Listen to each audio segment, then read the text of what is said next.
Good morning, brothers and sisters. Do you remember? I have shared that drawing near to the Lord cannot be replaced by anything. We can find a place and time especially to draw near Him. It's not just to think of Him during our spare time, though this is very precious. When we draw near Him without any interruption, it's the most important. This can make our spirit most satisfied. I have thought of the first journey of the church. We didn't know many truths like nowadays. We didn't have much hymns like nowadays. How precious the Lord has made known to us continually. During the first journey, the brothers and sisters did spend a lot of time to draw near Him.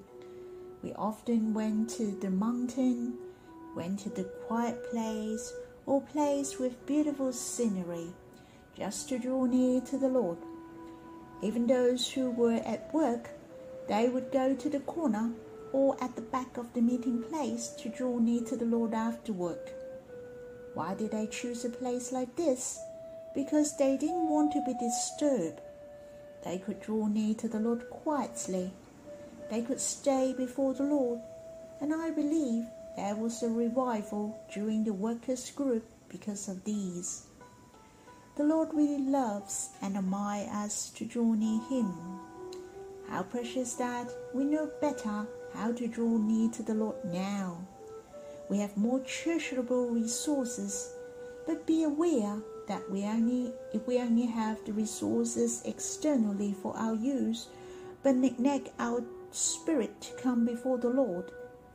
I hope we are pursuing the Lord with passion, the valuable time of drawing near to Him alone. Brothers and sisters, I hope we can restore the fervent heart for wanting the Lord. I hope when you have time during the weekend, you can go to a special place to draw near to Him alone. It may take you a longer way. You may have to take a bus, but this good place will be an unforgettable memory between you and the Lord. I hope you can try and not just go downstairs nearby. May the Lord bless us. Brothers and sisters, the verses I'd like to share with you is in the book of Acts, chapter 20, verse 19. And it said, serving the Lord with all humility and with tears, and with trials that happens to me through the plots of the Jews. These words mention Paul told the elders in Ephesus of his attitude in serving all these years and his trials he has experienced. As you all know, Paul was the apostle who has shaken the first century. God has used him greatly, and even he wrote the majority of the New Testament in the Bible. He is very much involved in the most important things, which were building up the church and preaching to the Gentiles. Paul has played an active role. As we could see, Paul has wrote on the letters that we have to imitate him. I believe Paul is our role model in pursuing the Lord and in ministry. We shall surely learn from him. Here it mentioned, we shall serve the Lord in humility and with tears. Paul actually was a strong man. And there was a Chinese saying, real men do not easily cry. You can see the difficulties which Paul has experienced were quite something. There was he showing some weakness in him that he always with tears. Not only it mentioned here Paul shed tears for the church. He mentioned more than 3 years in Ephesus. He had tears day and night there. He also mentioned the church in Corinth. He mentioned many tears. As a person greatly used by God, why did he have tears? Was he being despaired and being disappointed? Of course not. He served the Lord with all humility and with tears.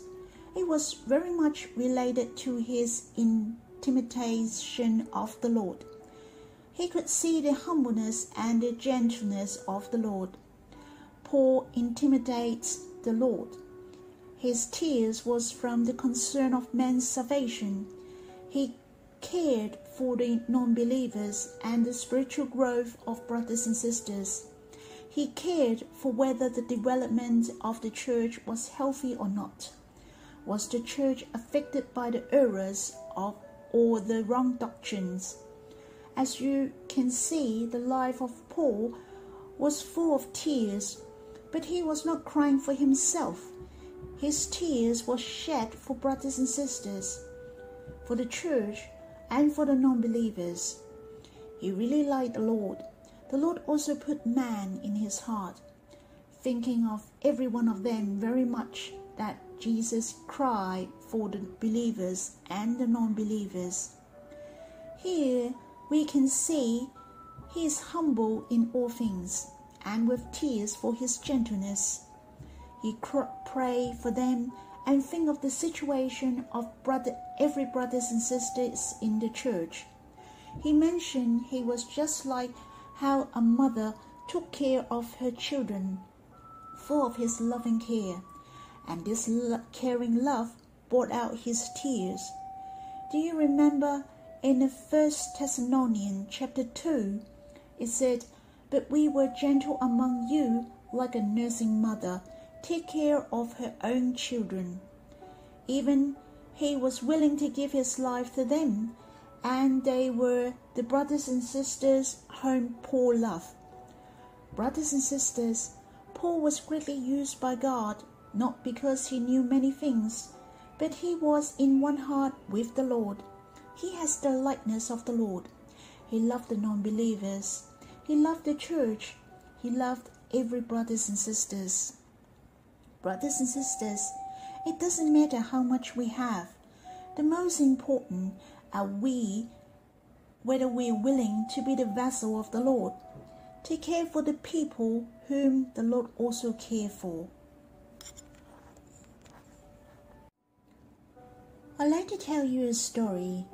There was a manager in a company who has resigned. The director wanted to recruit someone who has morals and courage to be the replacement. Many have applied, but they couldn't pass through the special test from the director. One day, a man who was about 30 years old came for the interview. He finished his PhD from the United States. He was told to have the interview at 3 o'clock in the morning at the director's place. This young man went to have the interview in the director's home at 3 o'clock in the morning.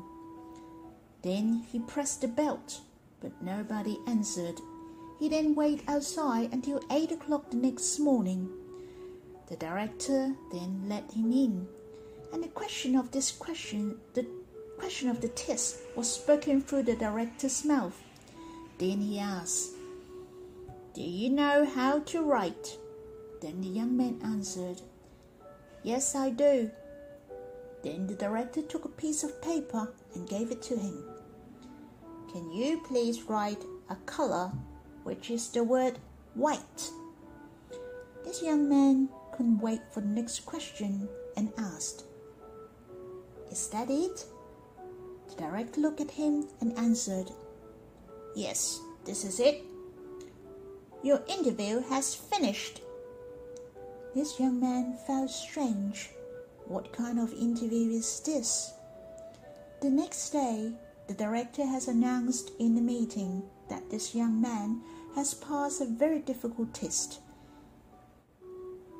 He said, "A young fellow like him, a man with a PhD, his knowledge surely wouldn't be a problem.